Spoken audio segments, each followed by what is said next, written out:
What are you thinking about? Lily. Everything that's happening in here is because of her. She's still a sweet little girl. I hope so. She's the real victim here.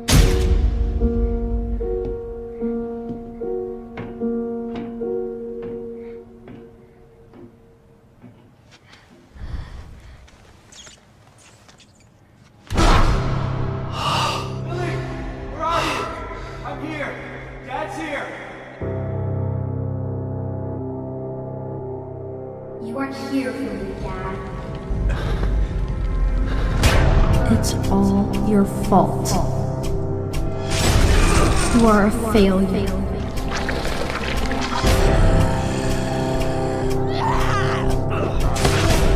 Close your eyes to the truth. You want to stop me, but you have failed. I've got to find her before he does something terrible to her.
Hello?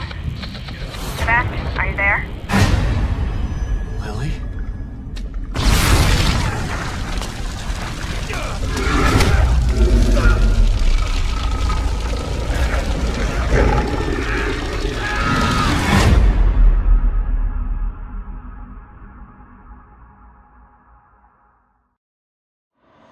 Sebastian.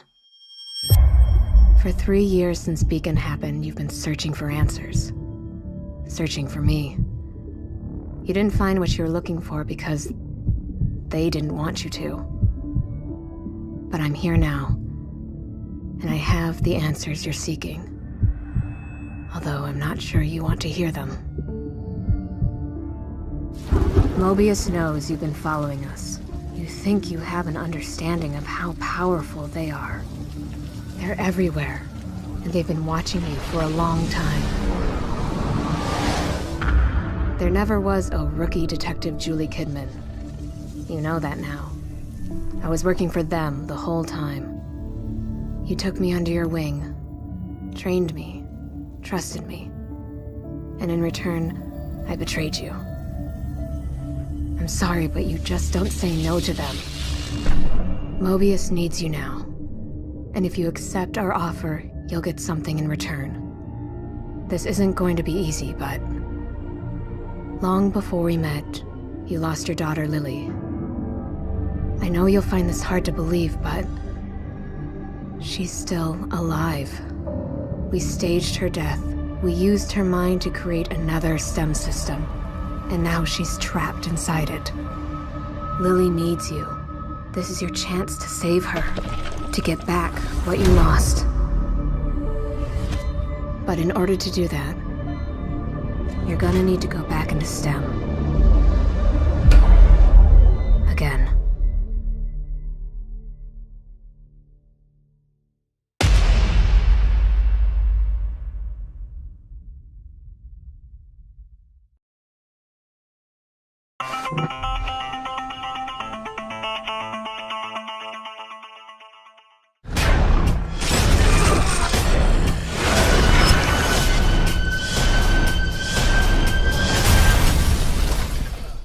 What part of the gameplay have you improved most since the first Evil Within? And is there anything that has been altogether changed? You have much more options this time. You know, we have obviously the sneak elements there. With bigger stages, there's more options to run away, and fighting is always that option. So it really leaves it up to you as the player to how you want to play, and you have to gauge the situation and how you're going to respond to it. But Sebastian actually has a tool now that can kind of help him navigate this world, and that is the communicator device. What does the communicator device allow him to do? So, like you saw in the trailer, it's a communication device for him to stay in touch with Kidman, who's outside in the real world. But because of how STEM is sort of collapsing and in this state, it can respond to things that have happened within this world. So in the game, we call them sort of resonances or residual memories. So you can see things or chase down things that have happened in the past, and that can lead you to other objectives or to find items, or it could even be something terrible waiting for you. But it's up for you to sort of like take that extra step to follow these sort of leads that are coming through this communicator to explore. Right. And in the first game, you were sort of pushed through a particular path, and in this one, the communicator allows you to have several different pathways that you could opt to take. Is there something in here that could also appeal to an action fan, or is it pure horror? So action fans will not be disappointed, but also sort of people who like slower-paced horror will also find a game that they can enjoy. The gameplay is always about sort of overcoming that horror. We rarely put you in a situation where there's nothing that you can do about that. It's always about sort of tackling that with the supplies that you have. But this game definitely expands on the option of that free-form ability to do what you want to do in the situation. And it all depends on, again, how much you explore, how much ammunition you have, how you really think about a situation before you approach it.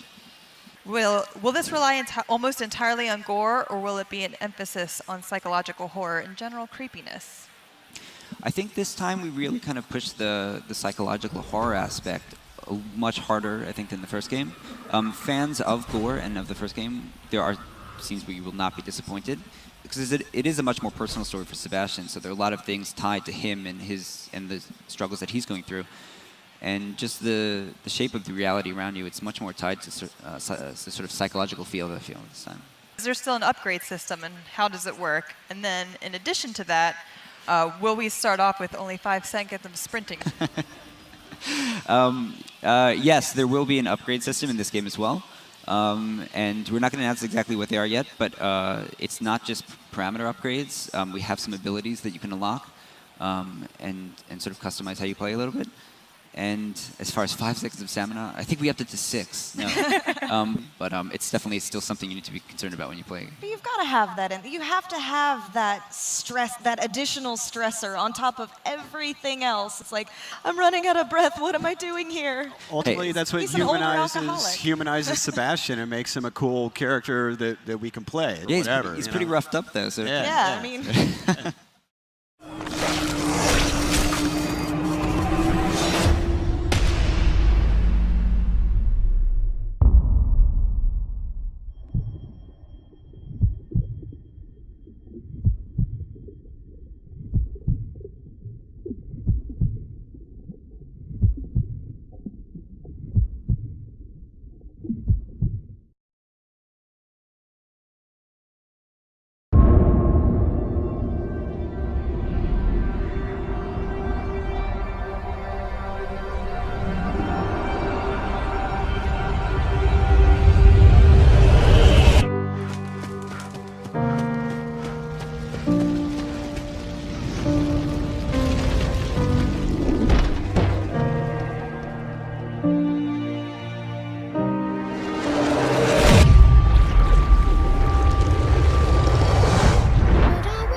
And as I try to make my way to the ordinary world, I will learn to survive.